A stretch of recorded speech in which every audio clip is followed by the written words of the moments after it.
头家薛良才真拍拼咧巡视工场，看卖啊员工是毋是有需要斗相共的所在。这间伫咧关庙路边的小工厂，其实内底的技术专利真侪拢是独一无二的。头家薛良才从事大型机械设计制作，已经有将近50档的老经验。亲像是这寡老相片，拢是头家早期设计的压缩式喷射车。头家也表示，每一台机械或者是车辆，都会当帮顾客量身打造，也因此每一台拢生得无介共款。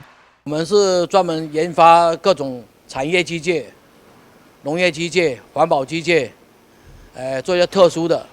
如果说外面需要我们找我们的时候，我们就帮他研发、帮他制造，包括还有维修等等都有。那之前我们做了很多的研发的喷药机，也差不多将近20年了。当初也是很辛苦的把它搞出来，搞出来以后，农民慢慢到现在才慢慢接受。现在生意也是非常的好，排队排了要半年后才订单。那现在后面还有接着就是高丽菜的采收机，还有凤梨的种植机，都在后面排队，叫我们帮他，我们透过改良厂，来找我们，上面还有农科院、农委会，我们是他们的那个指定工厂。本身读机械系薛良才，一开始是为着讨生活，出社会以后，就开始从事机械相关的工作。一开始进行设计研发的时阵，也感觉困难重重，但为着要赚钱，也是拼命烧、拼命研发。没想到设计到后来，愈设计愈有兴趣，伊也设计出真侪有专利的物件，亲像是喷药的器具、甲特殊的车链等等。我们那个年轻的时候，因为环境所逼啦，往黑手这方面去发展。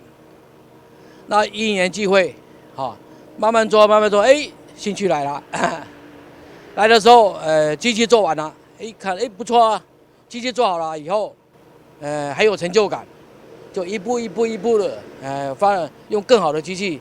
那后来农委会透过改良厂，那个桃园区改良厂来找我们，说叫我们来研发那个农业机器。我说好啊，就开始跟改良厂合作，农委会变成农委会的一员，就跟他们一起合作。还有台大、新大，还有很多大学找我们一起来合作。我说好，可以，那就一直开发，一直做，越做越有兴趣好，这样做成功的。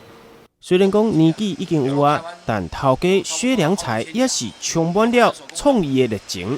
每一天拢伫咧工厂研发新的产品，为顾客创造更加方便好用的机械器具。台北新闻网之后采访报道。